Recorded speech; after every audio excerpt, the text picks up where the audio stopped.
Patipanno Yasa Bhagavato Sawaka Sangho Tamayang Bhagavantang Sadamang Sasangang Ime Hisakare Hiyatarahang Aropite Hiyabhipujayama Sadhuno Bante Bhagava Suchira Pariniputopi Pachima Janata Nukampamanasa Ime Sakare Dugata Panakala Bhute Patiganhatu Amhakang Dikharatang Hitaya Sukhaya Arahang Sama Sambuddho Bhagava Buddhang Bhagavantang Abhivademi Suwakato Bhagavata Dhammo Dhammang Namasami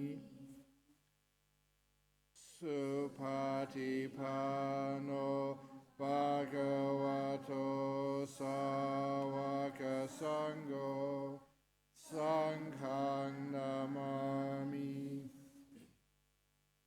Namo Tassa Bhagavato Arahato Sama Sambuddhassa Namo Tassa Bhagavato Arahato Sama Sambuddhassa Namo Tassa Bhagavato Arahato Sama Sambuddhassa Iti Piso Bhagava Arahang Sama Sambuddho Vijacharana Sampanno Sugato Lokavidu Anuttaro Purisa Dhammasarati Sata Deva Manu Sanang Buddho Bhagava Tamahang Bhagavantang Abhipujayami Tamahang Bhagavantang Sirasanamami Suwakato Bhagavata Dhammo Sanditiko Akaliko Ehipasiko Opanayiko Pachatang Veditabo Vinyuhi Tamahang Dhammang Abhipujayami Tamahang Dhammang Sirasanamami Supatipanno Bhagavato Sawaka Sangho Ujjupatipanno Bhagavato Sawaka Sangho Yaya Patipanno Bhagavato Sawaka Sangho Samichi Patipanno Bhagavato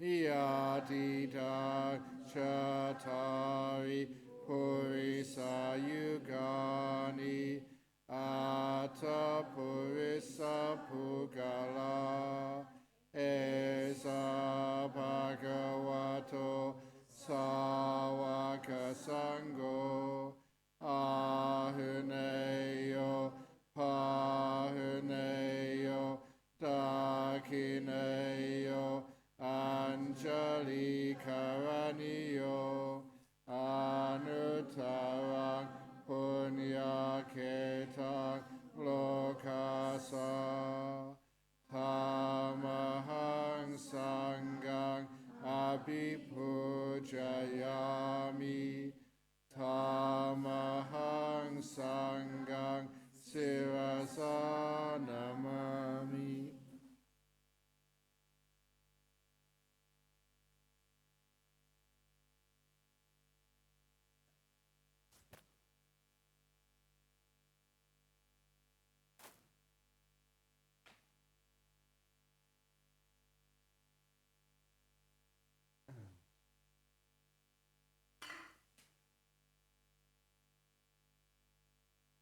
This is what should be done by one who is skilled in goodness and who knows the path of peace. Let them be able and upright, straightforward and gentle in speech, humble and not conceited, contented and easily satisfied, not busy with duties, and frugal in their ways, peaceful and calm, and wise and skillful, not proud and demanding in nature. Let them not do the slightest thing that the wise would later reprove, wishing in gladness and in safety. May all beings be happy. Whatever living beings there may be, whether they are weak or strong, omitting none, the great or the mighty, medium, short or small, the seen and the unseen, those living near and far away, those born and to be born, may all beings be happy. Let none deceive another, or despise any being in any state. Let none through anger or ill will wish harm upon another, even as a mother protects with her life her child, her only child, so with a boundless heart should one cherish all living beings, radiating kindness over the entire world, spreading upwards to the skies and downwards to the depths, outwards and unbounded, free from hatred and ill will, whether standing or walking, seated or lying down, free from drowsiness. One should sustain this recollection. This is said to be the sublime abiding, by not holding to pure-hearted one, having clarity of vision, being free from all sense desires, is not born again into this world. Sadhu, sadhu, sadhu. He. Okay. See what questions we have tonight.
Patience.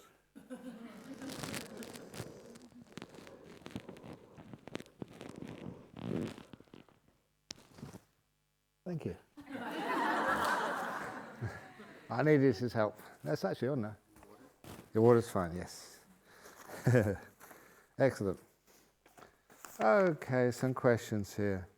In Hong Kong, when somebody passed on, we usually get monks to do chanting at least 2 to 3 times during the 49 days. After that person passed on, is it necessary to do so? No.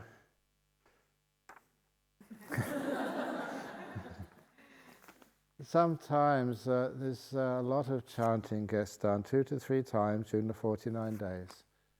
The 49 days, though, is an interesting idea.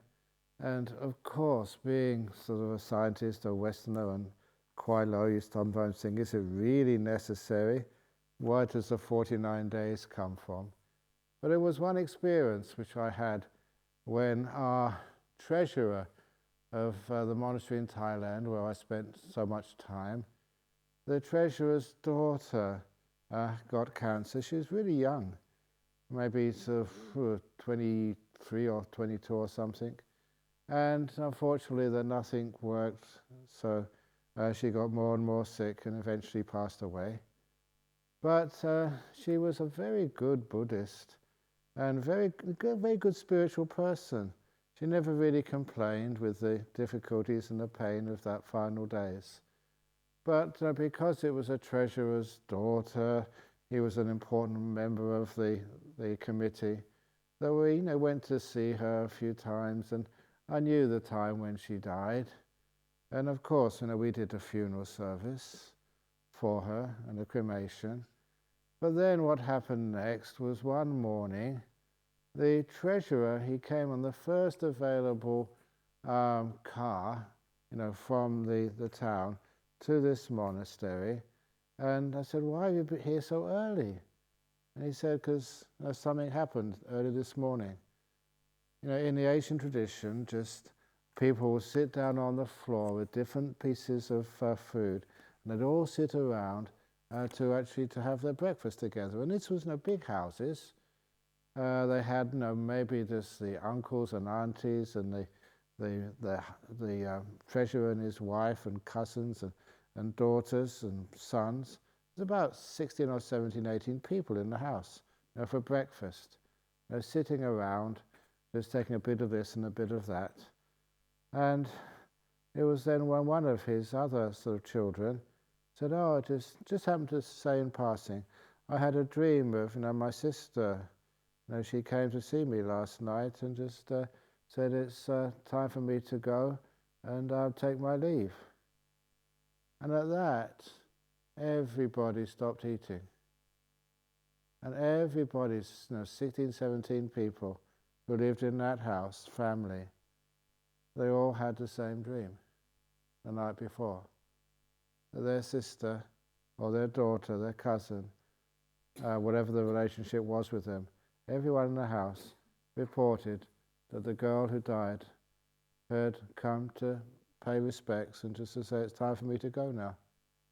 And it was such an obvious, it can't be coincidence.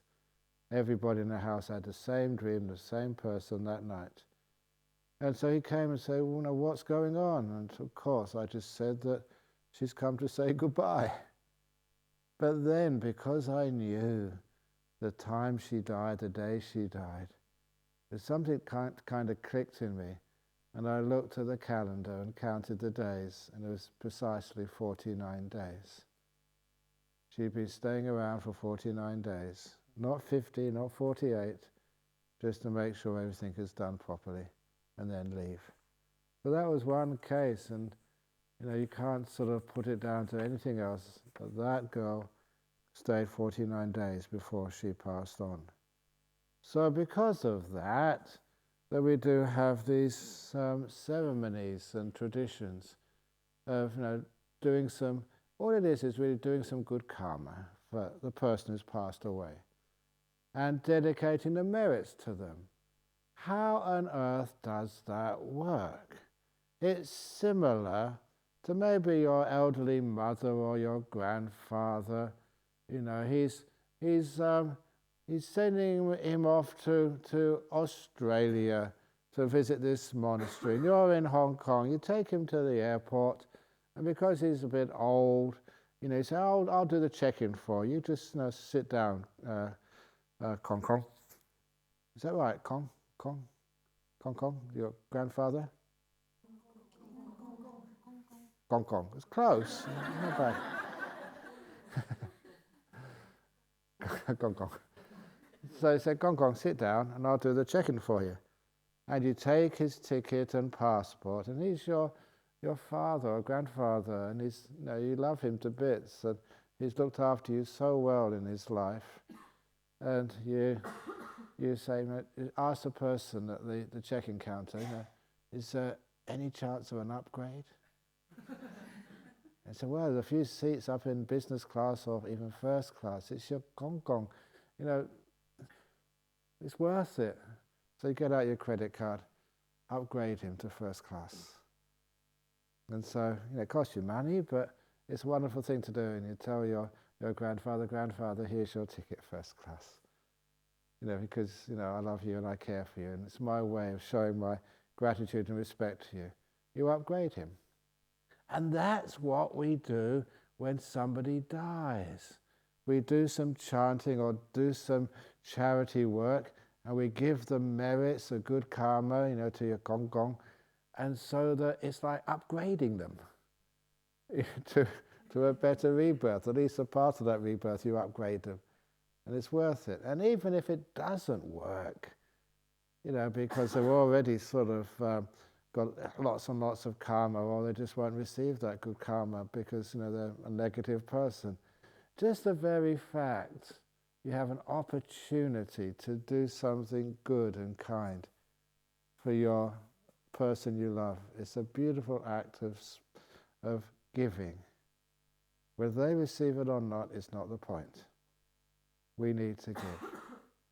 And that does always remind me of that story which I read so long ago, and it was of the Dalai Lama when he was still in Tibet, and a journalist, that's before the Dalai Lama was really famous, but a journalist was following him just to do an article on his life, and the Dalai Lama would go from village to village in Tibet, some poor parts, so that people could see him.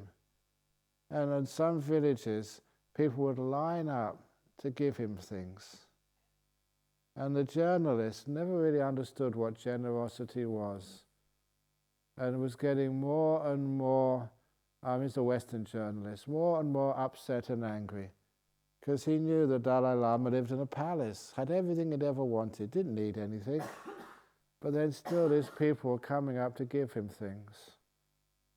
And then the journalist, he just lost it. He blew up and got so angry when he saw this really poor woman who'd hardly had anything, just lined up and just gave this Dalai Lama a skirt, a woman's skirt.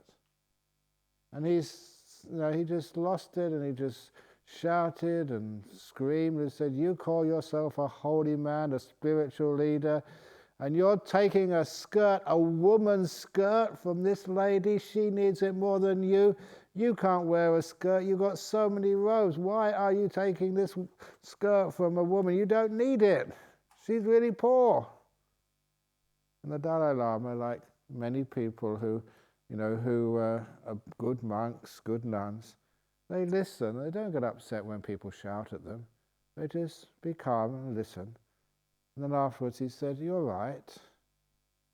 I don't need that skirt, but that woman needed to give it to me." And at that Westerner understood what generosity was. It's not whether your deceased gong gong needs anything, but you need to give. And of course the skirt will be just passed to some other poor person, and some other poor person's skirt will be passed to that lady who gave him something. It all goes around, it doesn't get wasted. But sometimes, how I was brought up was, you give to people who need to receive. But I never learned before that you give because I need to give. And so that was very important. And so every now and again, if it's, my mother and father died a long time ago, but every now and again, just if I can do something for somebody, then I just dedicate the merits to my father or dedicate it to my mother. And I think, wow, I just was talking with the monks today. It's coming up to, my birthday. And this year we're not doing a big celebration in a hotel like we did last a few years. So, but I realize I'm not going to get away with not celebrating it or doing something. So I thought, I know what, I'm going to dedicate the merits, whatever sort of donations come on my birthday. Because it's my birthday, I'm going to dedicate it to the person who was involved in my birthday, my mum. So I'm going to, and he said, "What are you doing that for, Ajahn Brahm? She died a long time ago." Doesn't matter. She may not need to receive any good karma, but I need to give it. I need to do something. I need to sort of remember somebody who was so involved in my birth. And just all those the months before, carrying me in her womb, and just looking after me those first few weeks of my life and weeks afterwards. I need to do something. So that's what giving is all about. So you get monks to do chanting at least 2 to 3 times during the 49 days. They don't need to do that much chanting. But what you need to do is to do something kind and good. It doesn't need to be 49 days, any time. If it's your mum, your dad, or somebody you really care about, your gong gong or whatever, then it's nice to be able to give. Giving is the act of love. You give birthday presents, you give like Valentine's Day presents, not the cards with 13 diamonds in. Don't do that. That's only a joke, not a suggestion. But you give, and it's an expression, because sometimes I say, well, I can't sort of, say just how much you meant to me, but I can give something. And that's always been an act of showing respect to somebody. And anyway, that's you don't need to do all that chanting, 2 to 3 times, once, twice. But you know what happens these days? In not just Chinese culture, but just Western culture, if you keep it simple, it's your father's funeral service, if you keep it simple, people feel you don't love your father, you don't respect him.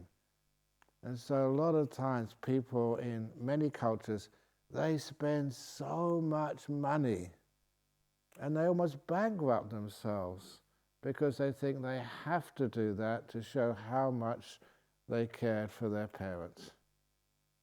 And even though the parent, if they were alive, they said, don't spend so much, you don't need to do that.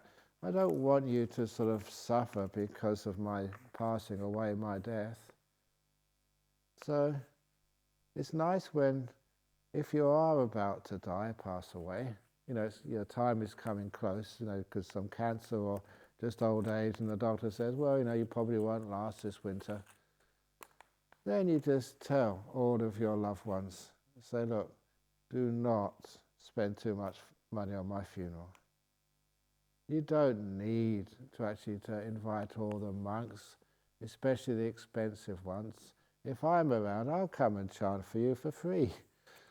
I'm bad for their business. I undercut the market prices. And I like doing that because it's just doing it as an act of kindness and generosity. And do something useful for that person. I often say that sometimes, should I make sort of a contribution to the monastery or some temple? Well, what would they really like your money to be spent on? Did they sort of always contribute to the old people's home or something? Contribute to an old people's home. Did they have a lovely, say, cat who they love to bits, then go and give it to a cat's home or something.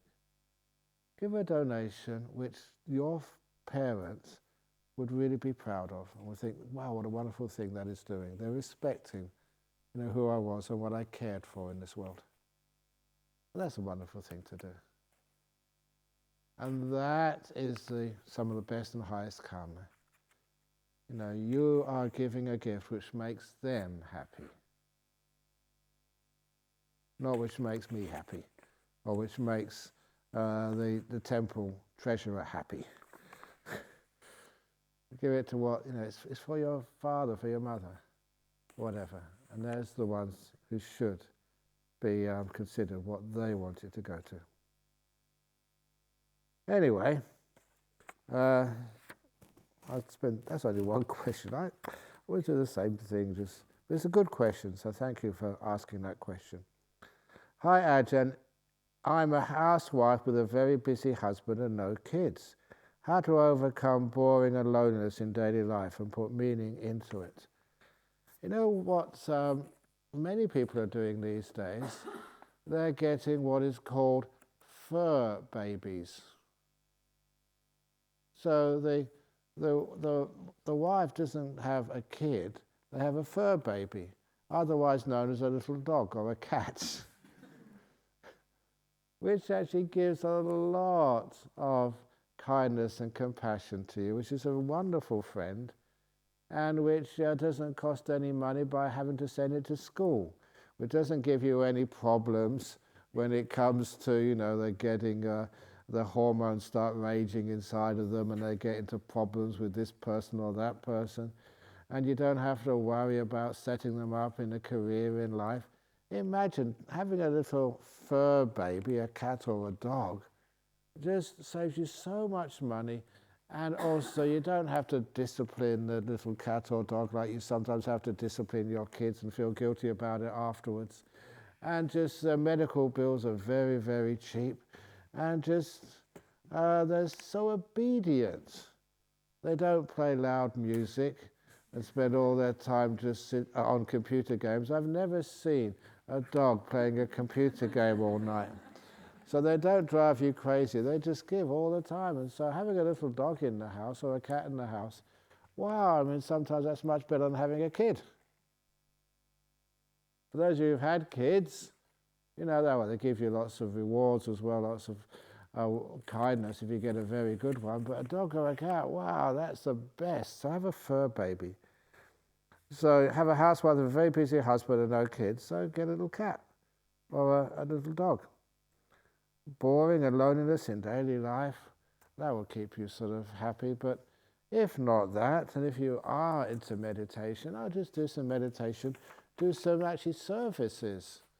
Because sometimes when you meet other people, if you don't like dogs and cats, meeting other people in a sort of a monastery or a temple or in a church or any social club, that is one of the great antidotes to depression.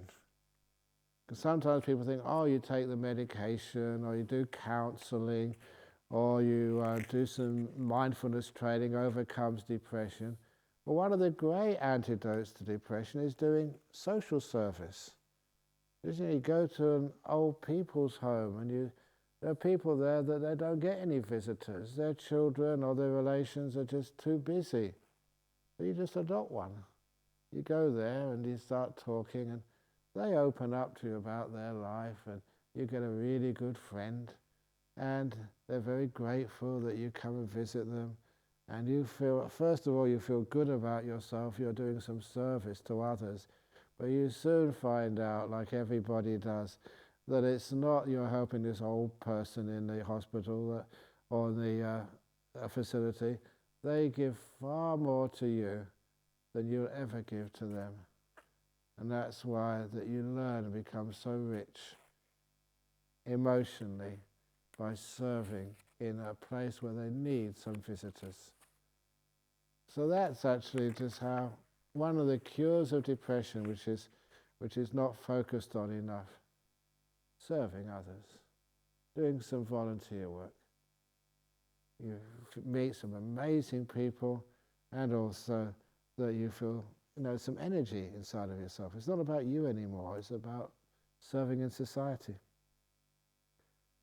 Anyway, dear Ajahn Brahm, I'm a control freak and a very secured person. I'm probably insecure person, you mean. How to be more relaxed and loosen the control and be more like a passenger. One of the ways is, you come to a place like this where there's lots of kind people. It is the simile which is taught by the Buddha and was a powerful little teaching of the elephant who went bad. And that was such a powerful little story that, in that second book which I wrote, the second story book, which is sometimes called Don't Worry, Be Grumpy. That was the title of that book in the United States, the Grumpy book, because the first book was the Dung book, so that it came together, got some weird titles over there, but it did okay. And in Sri Lanka, not in Sri Lanka, in Singapore, in Australia, the two books were Open the Door of Your Heart and Don't Worry, Be Hopey. Oh no, it wasn't Don't Worry, Be Hopey, it was Good, Bad, Who Knows? And sort of in the German edition, which was incredibly popular, was a real legitimate bestseller, and that was actually of all books. And that book was called The Elephant That Lost Its Happiness. And that was such a powerful story for them that they made that the title. And that story was of the king's elephant.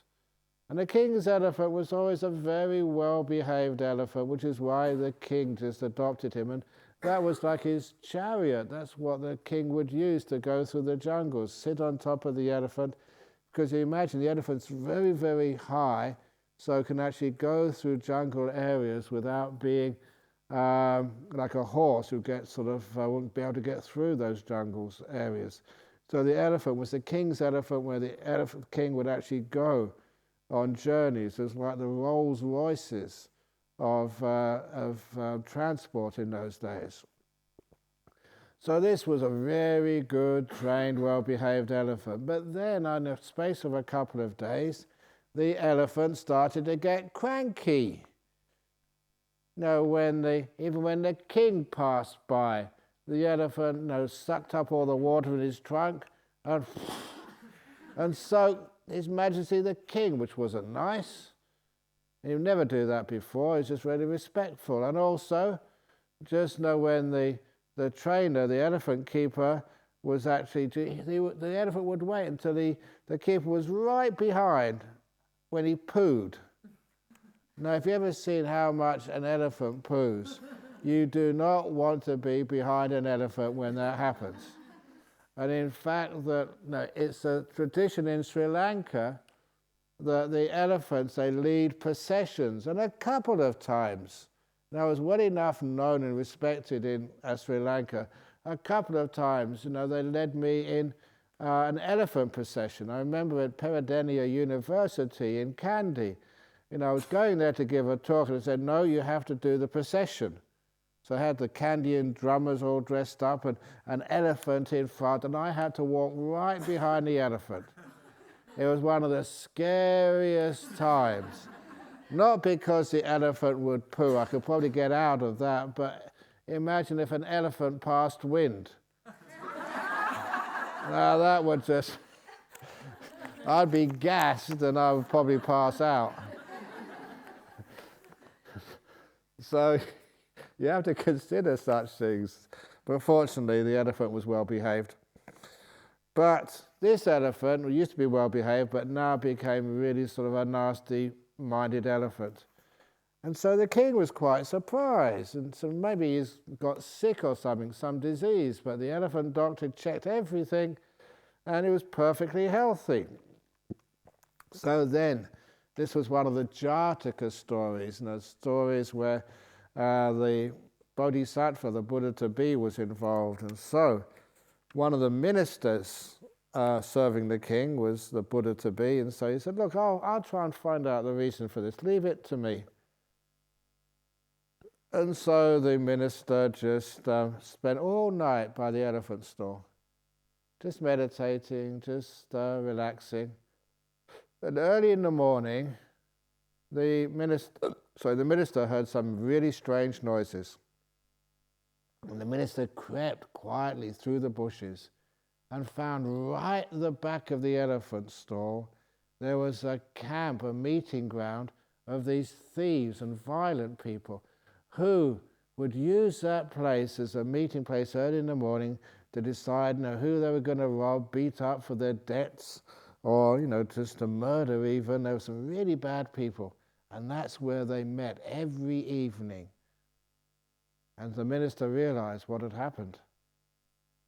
Even though the elephant could not understand human speech, could still understand these were bad people and what we used to call the bad vibes of bad people talking like that, and was influenced by that and picked up some of the bad habits. And so all the minister did, he told the king, had all those bad guys arrested the next night and replaced with monks. And the monks did some chanting and meditated, discussed Dhamma, and in a few more days the elephant was back to normal again, and even better than before. Understanding the influence of other people is really important. And because of that, when I tell that story, a lot of times people say, oh, can I send my husband to stay with you for a few days? Because even if he's not a Buddhist and doesn't do any meditation, just hanging around good, kind monks, he picks up on the good vibes of the monks, becomes a better human being. And he returns home, like tuned up, improved. It's like giving your husband a service every year, like you give your car a service at the garage. The only problem is, of course, if too many of those husbands come to the monastery, then the monks pick up on the...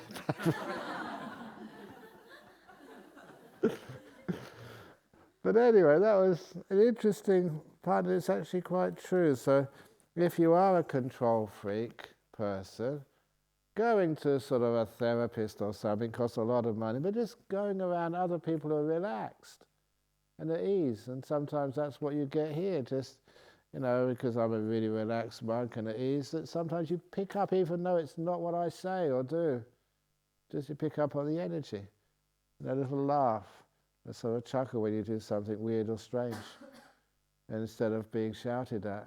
It means you do open up, you loosen up, you don't feel so so protective of yourself and so afraid of being criticized, which means you do loosen and your control freakness starts to lessen. So sometimes be around good people.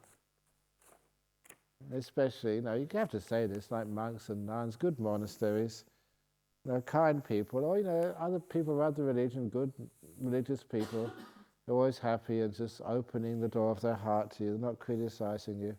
And you feel just so welcome at those places. And that actually changes you. So associating with good people is wonderful. Next question. What do you think about déjà vu? I knew I was going to get a question on that today. No, I'm only making that up. Because sometimes when I attend your Dharma talk, I feel like I've seen one part of the scene before. It's been on YouTube.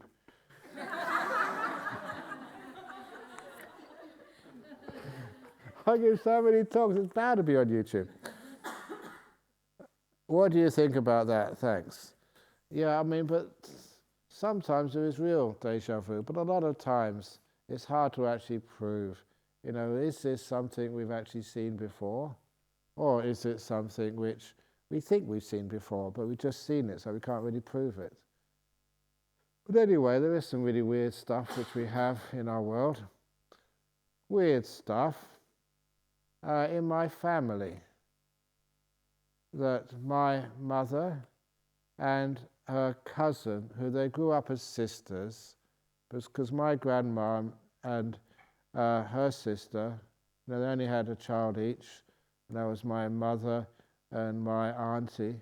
So they grew up together, so to all intents and purposes, she was my mother's sister. And just after the Second World War in England, they were young ladies, looking for their partners in life. And before even they found their partners, they decided to go, just for fun, just for something to do, to go to one of these mediums. Just to see, just a bit of interest, nothing to lose.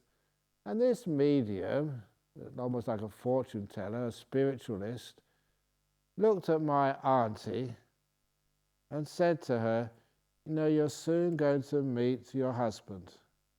Oh, yeah. And, his name is going to be Donald, his surname Wolfries. It was so specific. Donald was a very common name, but Wolfries? How do you know anyone called Wolfries? And she thought, this is really weird, this is crazy, this is mad. So she didn't really believe it. My mother was there at the time, and I interrogated her many times. Did this really happen? She said, yeah, it happened. And then about a few days later, a week later, they went to one of the dances that they did in the old days. They not raves or nightclubs, it's like quite a proper dance. And this nice young man came up to my auntie, asked her to dance. Oh, yeah. And he asked, what's your name? And her name was Opal. My mother's name was Hazel. Her name was Opal. And said, what's your name? Donald. And I often ask, what did you feel that? You must have been really excited or, just afraid or something. And she said, no, I was actually quite calm, which was really weird. And I said, what's your surname? Wolfries. And they were married over 50 years. And she's still alive. Amazing. She's in her 90s now.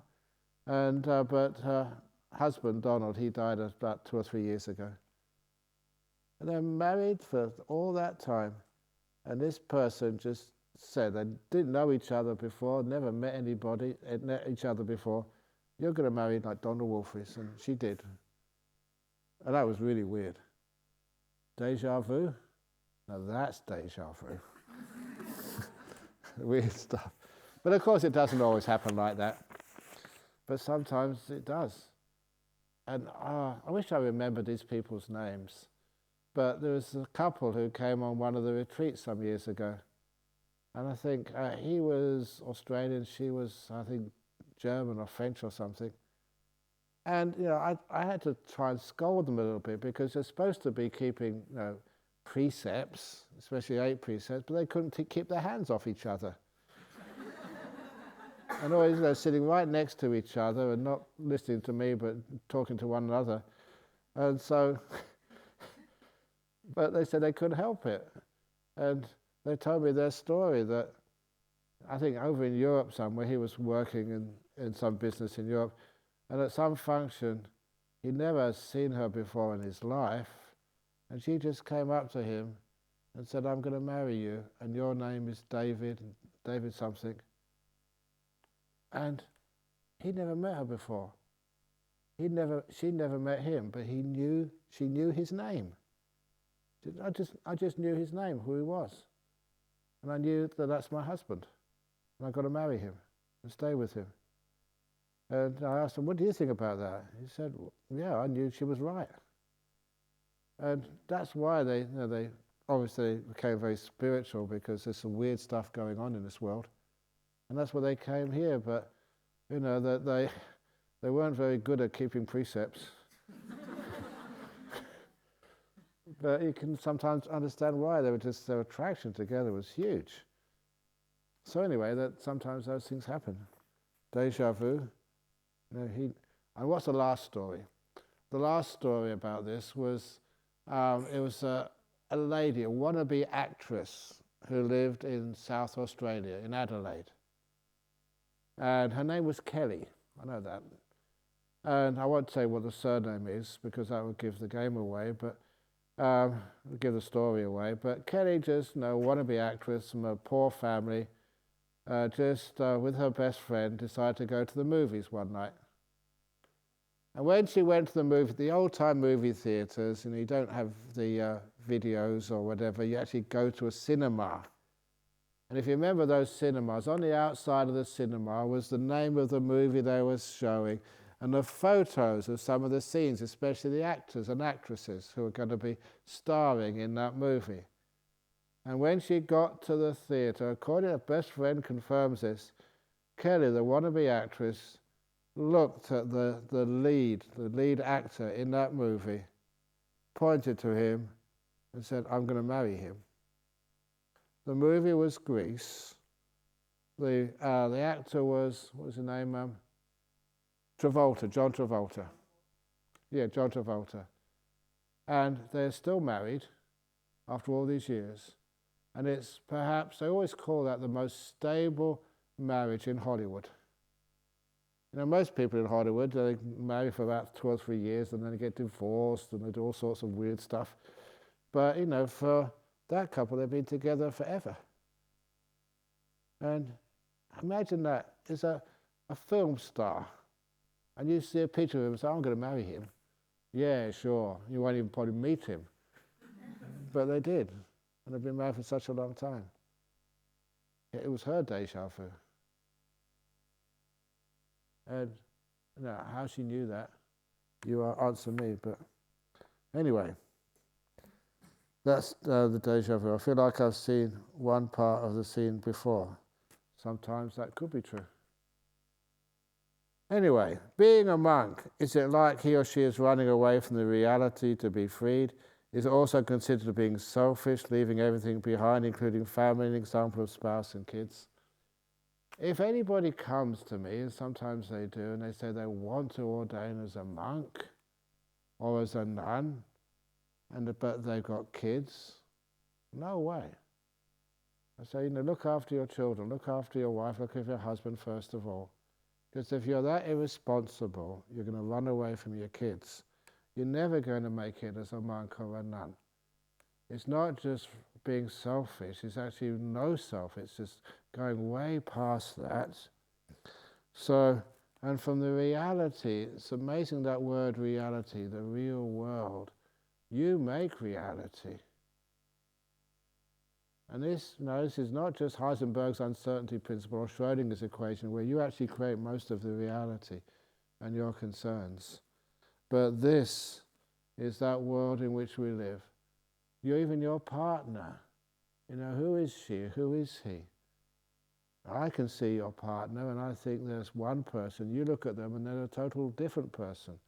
Who's real and who's not? You got, Mr. Trump and fake news and real news. And, don't judge him too harshly, because it's amazing just how we do the same, maybe even lesser. We see what we want to see. And unfortunately, he's in a position of power, and just that sort of distortion of reality can be incredibly dangerous. But each one of us does that to a certain extent, about our health, our age, our abilities. Oh, I can do that. You can't, but you just want to prove yourself. Oh, I can't do that. You haven't tried yet. There's one time when I was a school teacher, there was this boy, and he was in my maths class, and I checked up on him and said, oh, this guy's hopeless. He came bottom of the class in maths the previous year. And when they say he's hopeless, there's something which just really I'm passionate about. That, what do you mean he's hopeless? Give him a chance. No, he can't do it. It's proven the year before. And there's something inside me think that everybody's capable of anything. And it's just your belief, your confidence. Like even those jhanas, everyone can do that if you really believe you can. And I've proved that a few times. Most unlikely people, give them a bit of encouragement and they make it. So this little kid, bottom of the class in maths, I was teaching him and the rest of the 29 kids in the class, and I decided to do an experiment. Is it the case that this boy just can't do maths, that there's something wrong with his mathematical part of his brain? So to do this experiment, I made sure I gave that child extra attention, every lesson. Just, John, do you understand that? I go, between the desk and I look over, oh, this is what you're supposed to do. It's this, this, and this. And so, oh, yeah, I get it now. And I was always encouraging him at the expense of every other child in the class. It was unfair, but I admit that. But I encouraged him at the end of the class, any questions you want to ask, it's, oh, no, thank you, sir, I understood this. And I gave him special attention, encouragement, just to see what would happen at the end of the year. He did come top at the end of the year, from bottom of the class to top of the class, just because he needed confidence to be instilled in him. And once he had that confidence, he thrived. So that's one of the real world. And if you believe that you can't do things, if you believe you don't deserve happiness, if you believe that there's some fault in you, that you're damaged goods, if you believe that, you create a world which is as real as any other world for you, but it's not a very helpful world to live in. It's a world of a lot of suffering. But if you look at it in the other way, yeah, you're a tree in the forest. Your damage can be your beauty, your feature. And if you look at it that way, it's amazing. Just you create another world for yourself, which is just as legitimate, just as real, but more positive. So that's why we create worlds. Which one do you want to create for yourself and others? So anyway, that you don't leave everything behind. Sometimes if you become a monk like me, oh, I became a monk just to live a nice, easy life. Now look at me.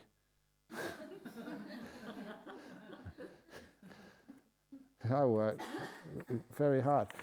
There was a talk I gave in Singapore at the Harbour Centre or something. Anyway, there was a big talk. I think it was the Buddhist Union were having their 50th anniversary, so they invited me to give a talk. There's over 1,000 people there.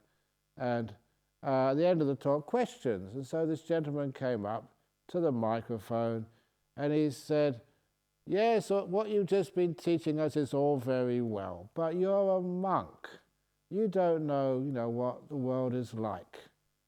It's so stressful, relationships, work, money problems, tiredness, and so many things you have to balance. It's all very well, but what does a monk know? And again, that sort of irritated me, and so I said, give me the microphone. I said, sir, this is what I was been doing the past 18 hours. I usually get up at 4 o'clock in the morning, sometimes earlier, and that's when I started my work. And this is what I've been doing all day, even lunch. Is not free time for me. People come up and ask me questions, and as soon as you've finished the lunch, then you've got to sort of start answering their questions about their life, their family, their problems, and even lunch is not free. Sompong knows that, just, a Thai supporter, when you offer monks the food, then people are always just asking questions. So you have to leave him alone, he's eating, but then just afterwards they come up, you want some more, or something happens, and you're looking at people all the time, you're eating in public. Sometimes Ajahn Chah said it's like being a monkey in the zoo. They feed you and they watch you, see what you eat. So sometimes it's like that, we don't mind. So the whole day, and I said, this is what I've been doing all day. And now at the end of the day, it was about 10:30 or something. Now you've asked your question. And that was my schedule for today. What do you mean? I'm a monk, I don't know what hard work is like. And so he came to the microphone. And he said, Ajahn Brahm, thank you for telling me that. He said, I never realized how hard modern monks have to work. And he said, I always wanted to be a monk one day, but not now. I'll stick to being a computer programmer, he said. So anyway, so we don't run away. If you run away, even that people ask me, why did I become a monk? I wasn't running away from a broken relationship. I wasn't running away from suffering. I was running towards happiness. Honestly. Meditation was such an incredible source of happiness. And I was running towards that. Running towards service, joy, being of use. No running away, but running towards. Anyway, the person who committed suicide, will he or she be punished in the future life? There was, a few years ago, a Sri Lankan family, they rang up, they were just really traumatized. And they would arrange with me. I had to stop what I was doing and just talk to them. And what had happened, their 17-year-old boy, it was about September, October, the 17-year-old boy, they woke up in the morning and they found him on the end of a rope on the veranda. Imagine waking up like that. And he had a younger brother who just would not talk. He just went so shocked, he wasn't speaking to anybody. And that happened in the morning, and just so that they were just so confused more than grieving. They hadn't got to grief yet. What had happened? It was shock. And so, the father just respected me a lot, so they came to Bodhinyana Monastery in the evening. And just, of course, I always think that, why did they do that? Because the boy was very popular at school. He had lots of friends. He had shown no sign of depression at all, which often happens. The family were really good parents. There's no reason for it, and a lot of time you cannot find a reason. Blaming, no one was to blame. But then they asked the same question, does that mean that our son's going to go to hell for this? And that also really irritates me when people say things like that. Imagine that your loved one has just committed suicide. That's bad enough. And it's just like twisting the knife in the wound. Yeah, he's going to go to hell too. Thank you. That's my son. I love him. And it's already bad enough. And now you say he's going to be tortured for eternity. That doesn't help one bit. And it's also not true. So I asked him, he said, 17, he must be, at that time of the year, about to do his tertiary entrance exams. You know, the exams they do at the end of the school year to qualify for university or not. That wasn't the cause of his suicide. He was doing really well. You know, he was going to go to, you know, all the teachers said, maybe do a good course over in University of West Australia. He's very smart. But I said that how many subjects is he studying for the year 12 final exams? And they said, I think 5. I said, how many papers in each subject? They didn't know where I was going with this, but he said about 2 papers, so that's 10 exams he has to do. And how many questions would he maybe answer in each exam?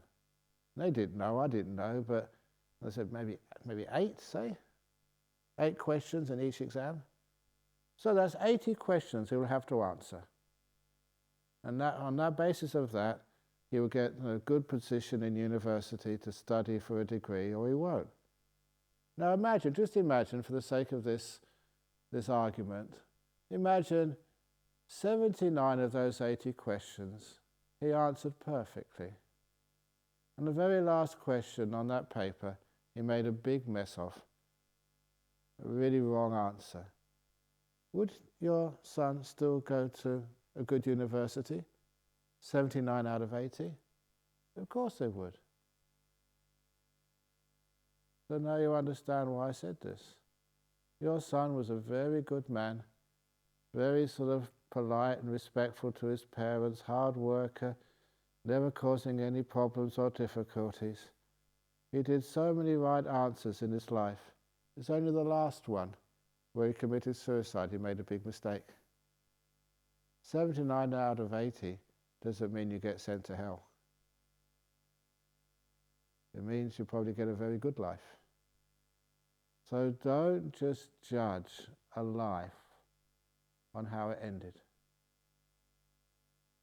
You judge the whole life if you're going to judge anything, not just how the final act unfolded. So it's not good to commit suicide, but that's just the final act. What else did the person do in their life? And of course you think, well, my goodness, they're a really good, kind person, a wonderful person. So of course they're going to get a good rebirth. So I hope that answers the question.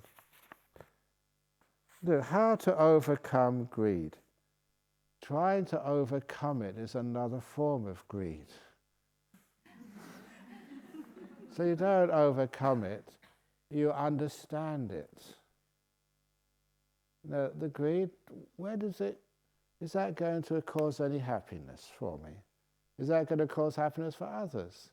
I think you all know that giving to somebody else is way, way more satisfying than keeping it for yourself. There's so many stories. One which comes to mind. I was just passing through Singapore airport, 'cause that's the nearest place for when I go travelling. And there's no real direct flights from Perth to anywhere. There are a few more now, but I usually have to go to Singapore before I can get a connecting flight.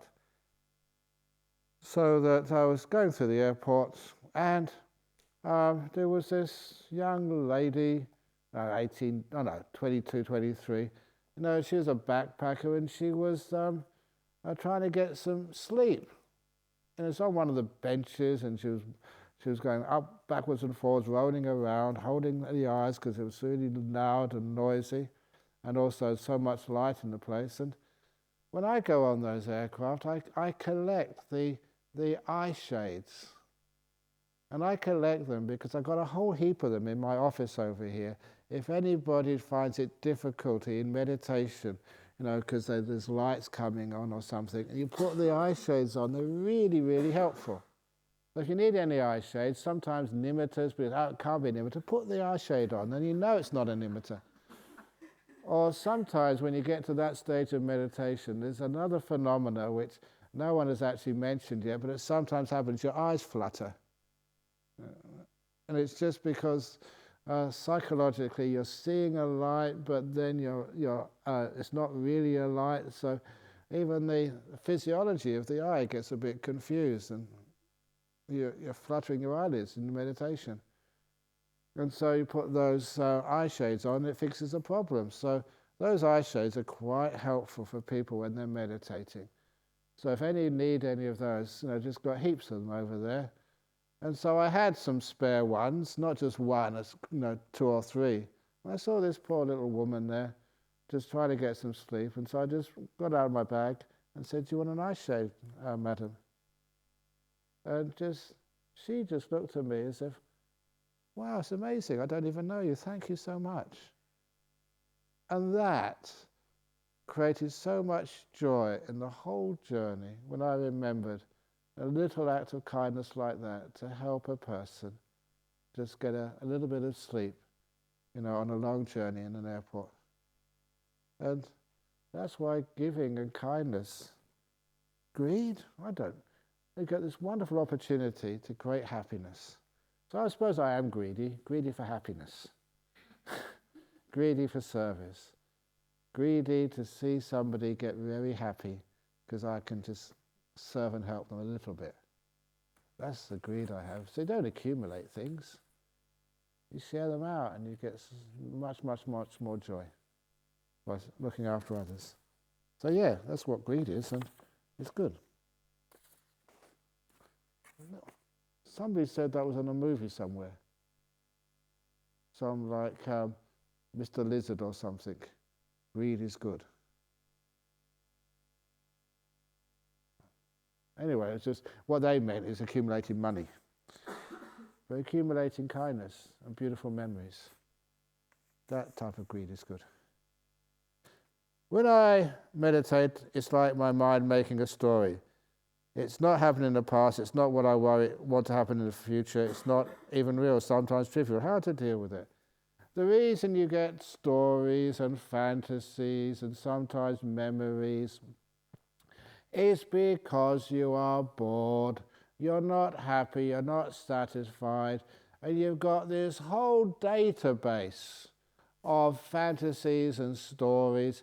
If it's actually a real story which has happened before, that's just, you can't do much about that, but fantasies, you can be the hero. Because in those stories of fantasies, you're always a hero, you're always the winner, you're always the person who kicks the winning goal at the last minute in the World Cup, for Hong Kong. They'd never won it before, but you make them win it. You're the person who is on the aircraft on Cathay Pacific and you save the day by finding where the bomb is and just throwing it out the window and everybody's saved. You're the hero. Or you're the person who wins the lottery and gives all the money to the next Ajahn Brahm's next meditation center. And in your dreams you can do stuff like that. In real life it never happens. So that's why you have the Walter Mitties of life, because they make this dream world. And each one of us does that to a certain extent.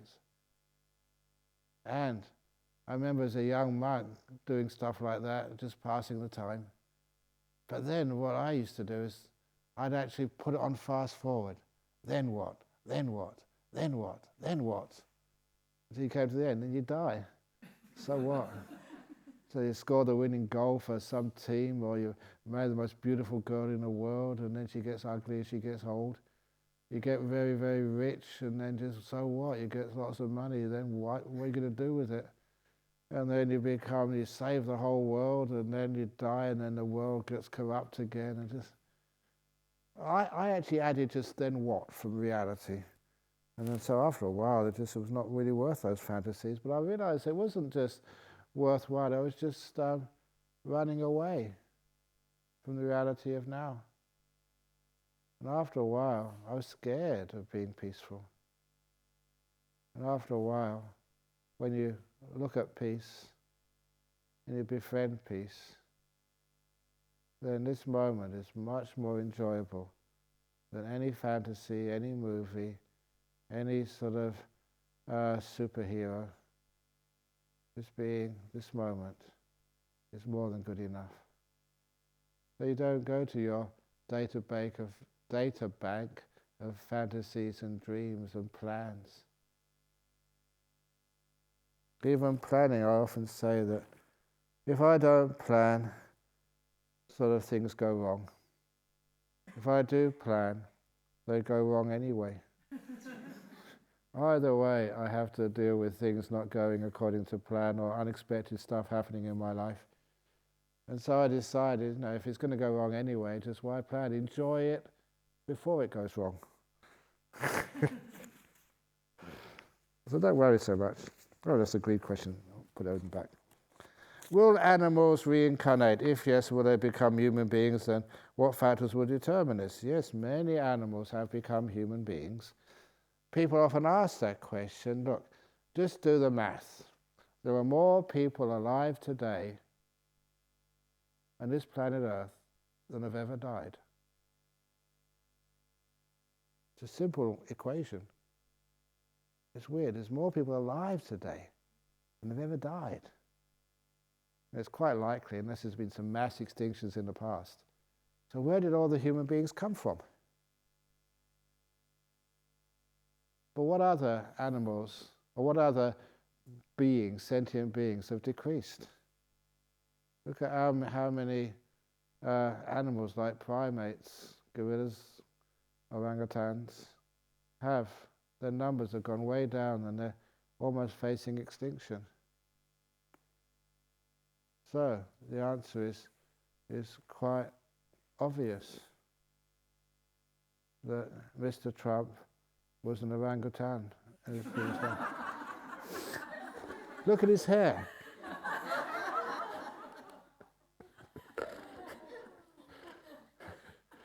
All these rough people you see, in the sort of the worst part, the bikies, the Hells Angels, these rough people.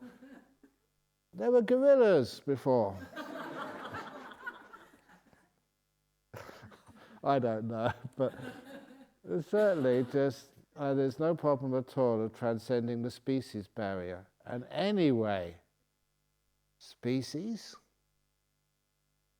Being a scientist, there was this gentleman called Linnaeus, I think in Belgium or some sort of European, and it was him who classified all the fauna, the living beings, sentient beings of this planet Earth, classified them into different species. And in order to classify all these beings in different species, the mammals, the kangaroos, what they call marsupials, in order to classify them, he had his scheme. It's just questions to ask of each type of being so that he could classify them objectively. And in his autobiography, or what he left at the end when he died, it was only released after he passed away, he said one of the worst decisions he made was actually to forget his objective criteria for classifying species, for three types of beings. Homo sapiens, the chimpanzees and the gorillas, the primates. Because he said they were the same species. Science told him they were the same, one species. But he said, if he publishes results at that time, over 100 years ago, where that the chimpanzees, gorillas, human beings, if he put them all in the same category, he would be laughed at. He would lose his reputation. His work would never be published again. Because we always think that human beings are something special. But they're the same. So that's one of the reasons why, the going from one species to another, being reborn, is pretty easy. So if you have a child and they're exceptionally hairy,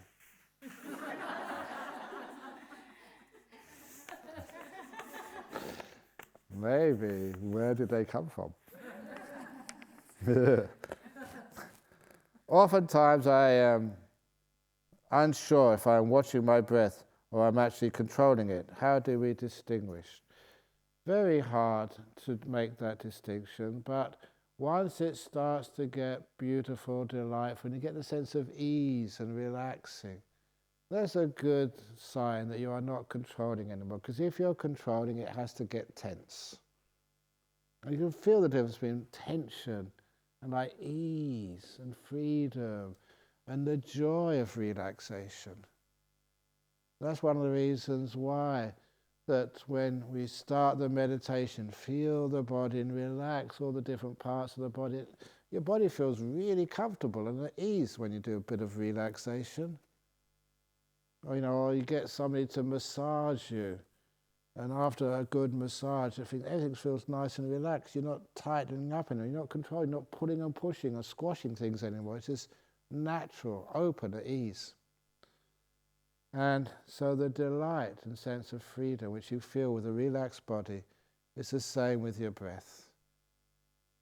You're not controlling it, and you feel it's very different. It's just to breathe in and breathe out naturally, without any force, and you just let it be, and it does it much better when you don't control.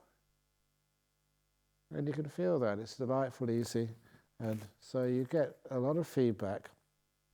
If you're watching your breath, if it's controlling it, it's tight. And it never gets to the delightful breath where piti sukha comes up. At least it's not very nice piti sukha. Can we do meditation in a noisy place like on the way to work or when we are feeling unwell or sick? Of course you can. But what you do, you don't fight the noise. Ajahn Brahm used to say, it's not the noise disturbs you, it's you who disturb the noise. And I mentioned that to this monk who's at Bodhinyana Monastery now. His brother came from Europe to visit. And they were both getting on, and there was no place they could stay. So I said, well, look, if your brother comes to visit, maybe just get a place in a hotel nearby or something, because there's no place to stay. He said, look, it's my brother. We go up together. We can share the room together. I said, look, at your age, that one of you is going to start snoring. And probably both of you will snore eventually, but if he starts snoring, you're going to be awake all the night. He said, oh, I understand now, my brother does snore, I know that. My plan is I'll go to sleep first. And if I go to sleep first, when I start snoring, my brother can't sleep. That's not very nice, but he said, oh, well, he's my brother, I'll find a way. And so he told me the following day that his brother went to sleep so quickly, and he was snoring like an elephant, not a real elephant, like a jumbo jet. Just really loud. And so he thought, oh, what am I going to do now? I'm not going to get any sleep all night. But then he remembered these great teachings. It's not the noise disturbs you, you disturb the noise. Now, how can I do that with this terrible sleep and snoring in this very small room? So then he decided to use his perception. Instead of looking at the noise as something disturbing, he started to imagine that snoring as some cutting-edge modern sort of musical composition. Not the normal stuff. If you've ever heard like modern jazz, it just, eventually he managed to see there was a rhythm in it. And there was like a percussion there. Or whatever it was. And he was very, very refined, educated European, who knew so many different types of music. And after a while his perception changes. So this is really cutting edge. This is not your normal type of music. This is unregulated.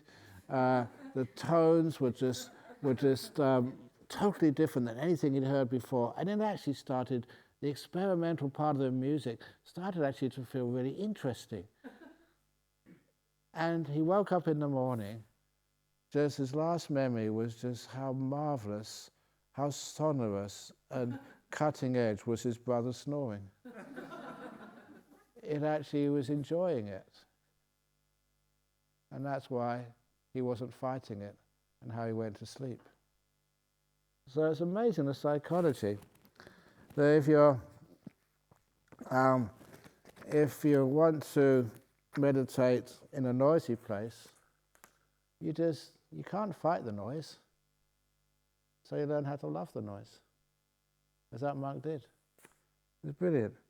If you're feeling unwell or sick, I always thought you can never sort of meditate when you're really, really sick. But there was that story of when I had typhus fever. And please, it's personal stories because they're real for me. It's not just I heard this monk say you can do this, or it says in the sutras, yes, it can be done. It's my own experience. I had typhus fever. And the doctors never knew what it was. We're not supposed to have typhus fever in that part of Thailand. There's no record of it. And of course, it was only the Westerners. The locals had immunity over generations. So they thought it wasn't there. Eventually we found out it was typhus fever. It's like typhoid. So you really get sick and very, very weak. And to cut along, that was actually when Ajahn Brahm came to visit me one day. And this is where this story came from. I felt really just, so weak and so, that's not what I came to Thailand for. Just fevers, aching, couldn't even stand up. We didn't even have any bedpans. You had to try and crawl to the toilet, which was always really dirty. And there was, first night I was there feeling terrible, the nurse left at 6 p.m. and the night nurse never turned up. And I knew enough Thai. I told the monk sitting in the next bed, these wards, 6 beds on either side. I said, well, where's the night nurse? Shall we call someone to get the night nurse? Hasn't turned up. And he looked at me as if I was crazy. There is no night nurse. It's a third world hospital, the monk's ward. If anything goes wrong at night, it's just bad karma.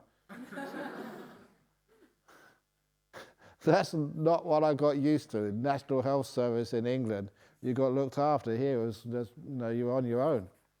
That was really scary. But anyway, Ajahn Brahm came to visit.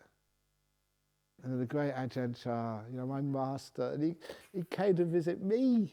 He was really busy, he had so many other people to visit, but he came to visit me, and I felt so privileged and honoured until he opened his mouth.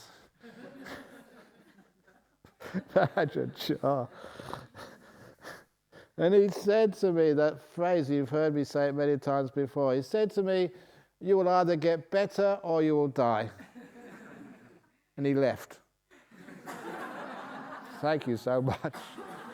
That was so true, because the sickness wouldn't last. So he didn't have to endure the aches and the pains and the fevers that much longer. It'll either kill you or it will disappear itself. You'll either get better or you'll die. When you go visiting your elderly mother, don't say that. Maybe it was okay for a monk to a monk, but it was pretty tough to take. But of course, eventually it did disappear. But I wish I'd have had just a bit more understanding of these deep meditations at the time. But I got so sort of tired and depressed, because low energies.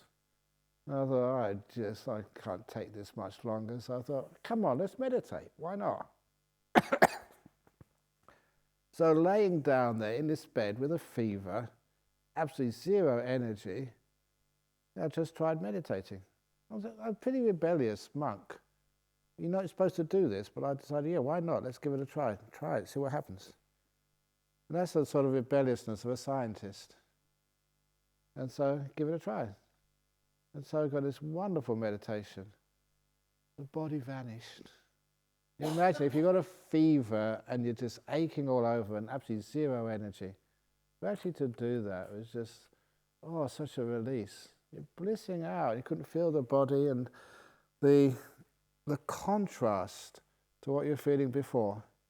The achy, painful, just sick body. And now you were just so peaceful, so blissed. It was immense. So when I came out of that meditation, the thing I really noticed was my posture. If ever you've been in bed, really sick, you find you don't actually sit cross-legged with the right arm over the left arm, with your back straight. Your arms are all over the place, and your leg, one leg's this way, one leg's the other way, and just your robes are all over the place too. There's, when people wake up in the morning, just their body's all over the place. And I looked at my body, and I always remember that. I said, I've just had one of the most wonderful meditations, and look at this posture. I've never seen this posture in any meditation book, ever. And I realized that the posture is maybe helpful, but it's not important. Where you feel comfortable, that is the best posture for you. You don't have to, people say, oh no, you have to have your leg back straight, otherwise it doesn't work. You have to have your leg this way, your palms like this to create the circle or whatever. Oh, just so much. The first time I mentioned the word go mayang. It's a Pali word, go mayang. Go means ball. Mayang is what comes out the back end of a ball. But people don't like me saying bullshit. Oh, I just said it. So I say go mayang. So if it works, and I proved it does work, so you can. But the reason I think I missed out something there when that experience, I should have really checked out, maybe from some records, whether that was the moment the fever went and the sickness disappeared. Because often that's the case, what happens. These deep meditations are really powerful, they zap stuff. And, going back, I wouldn't be surprised if that's when the fever broke and the disease just disintegrated and the recovery, getting your strength back, began in earnest. But so you can meditate when you're sick, when you're tired, if you know what to do. Would you please explain the concept of transference of merits? When is the appropriate time to do it? If we transfer the merits of the deceased who passed long ago, do they still get it? I think I already mentioned that question in the 49 days one. Transferring some merits, it doesn't matter whether the person gets it or not. You need to give it. You need to do it. It's a beautiful thing to remember people without whom you would not be here today. There's so much gratitude for them. And even transferring some merits to Ajahn Chah. Ajahn Chah doesn't need merits. That would be like giving a $100 donation to Bill Gates. A drop in the ocean. You wouldn't even notice that $100 was actually added to his account. Just like an Ajahn Chah, just transferring merits to an Ajahn Chah, he's still got heaps of merits. But that's not the point. The point is that we need to give. Whether they need to receive it, or they do receive it, is secondary. Do you have any practical tips or advice on how we can retain some degree of stillness when we return to our usual lives outside of this centre? First of all, you've got many days to go yet. Now that's why you don't have any stillness, because you're way ahead of yourself. What day is it today? It's only Monday, and you're already thinking about Sunday or Saturday or something. So if you want to retain some stillness and some peace and quiet, please spend more time in the present moment. And don't sacrifice and give up the stillness and quietness of today and tomorrow and the next day, worrying about what would happen when you go home. It's amazing just how much we sacrifice portions of our lives waiting for the next thing to happen. During meditation today, my mind was suddenly flooded by recent events in Hong Kong, which was uncomfortable and lost connection with my breath. Should I stop meditating? How to handle it? No, stop connecting with the past. That happened in Hong Kong a long time ago. How long ago was that? That was at least what was it? about 144,000 seconds ago. If it was yesterday. If you call it like yesterday, that's really close. If you do like 24 times 306, like 3,600, no, it's not that. It's yeah, I think it is about well, it's 108,000 or something. But anyway, it's a lot of seconds ago. And that makes it sound more. Just like sometimes, Sompong knows this, the Thai lady, that sometimes when we do like a fundraising, and she says, how much did we make today? And I say, today we raised over 1 million. Wow, she says. That's amazing. I never realized we got so many donations in the box. Yeah, 1 million cents. But doesn't it sound more inspiring instead of $10,000 or something? 1 million cents. Wow, that's really good. Make it sort of a little fun. So it was followed by recent events in Hong Kong. Is there something you can do about it? The events in Hong Kong? If there's something you can do, then do it. If there's nothing you can do, then be still. Rest. You're here on this retreat. Please enjoy this retreat. Later on, who knows what happens in Hong Kong. But you're on this retreat, you're energizing yourself, getting perspective. Beautiful thing to do. So, you're really wasting this wonderful opportunity for freedom and peace by worrying about things which you cannot do anything about.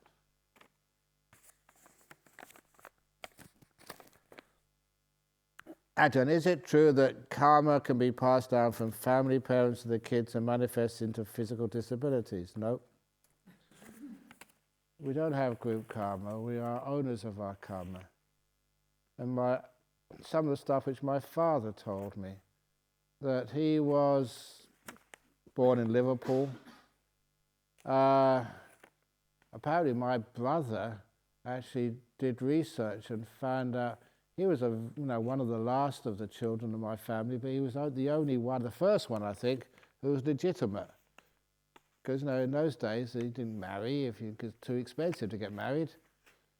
And so he had lots and lots of brothers, but his father, my own father, would never talk about his father, my paternal grandfather. And that was quite sort of frustrating for a while. And when I got sort of a certain age, I said, Dad, why didn't you tell me about, who was my grandfather? He died during the Second World War. I thought it may have been a bomb or something, but apparently it was TB killed him. My brother found that out. So it was really, really poor. And so I said, why don't you talk about my grandfather?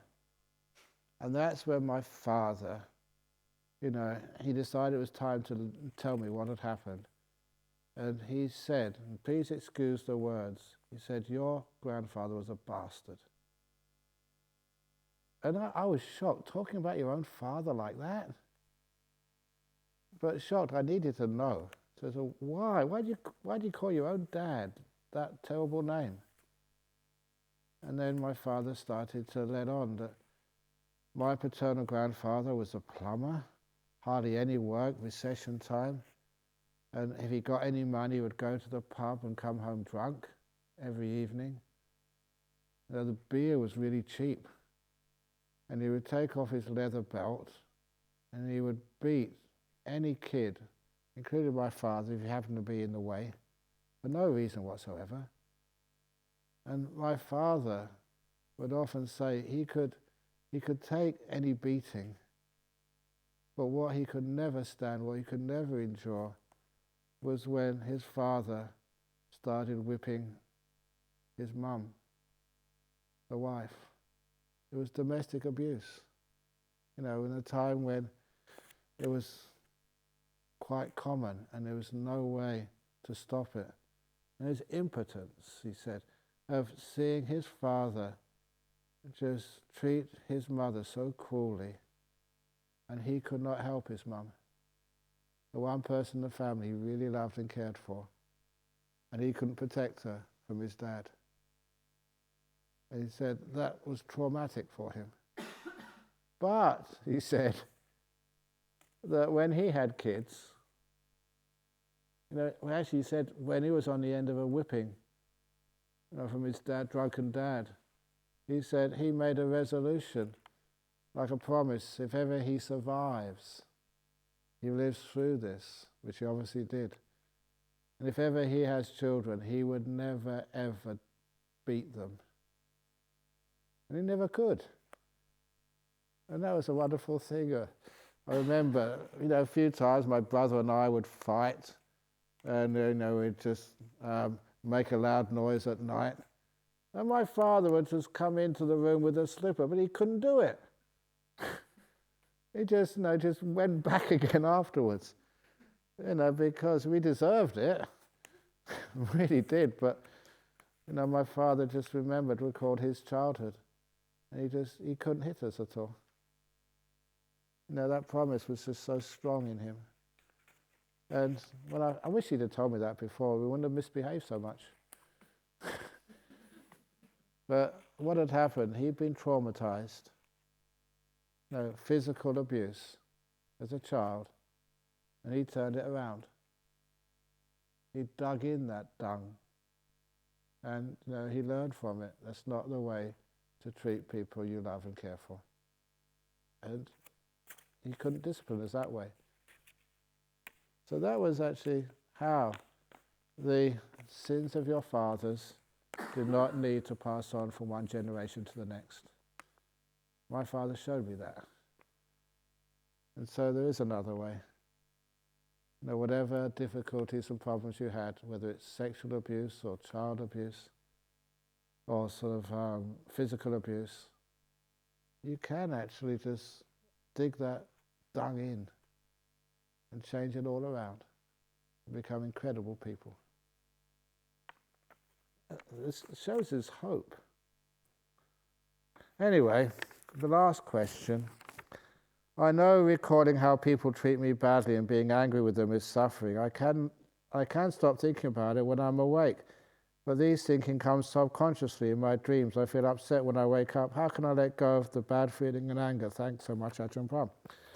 What you do is actually when you go to bed at night, one of the things which even that was in the suttas by the Buddha taught, just have some loving kindness. May all beings be happy and well. May I be happy and well. They're imperfect human beings. I'm an imperfect human being. But I need a nice sleep, and may I have a beautiful sleep. And remember all of the eggs which I've collected and I've seen other people collect today. And leave the shit in the past to rot. So when you go to bed, you remember all the times people have treated you badly. Why don't you deliberately remember all the times people have treated you with kindness and with respect? All the beautiful memories you've had today. And hopefully there have been many beautiful memories where people have smiled at you, they laughed when you saw the rainbow and take photos and all the jokes and stuff. All those wonderful times you've had today, remember those.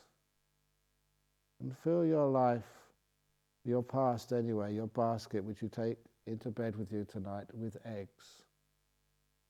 And don't bring this shit into the bed with you. It's crazy, isn't it? But that's what we do. And saying in a gross way like that, really imprints it. You really understand what's going on. And when you remember the happy memories and the bad memories, what do you do with shit?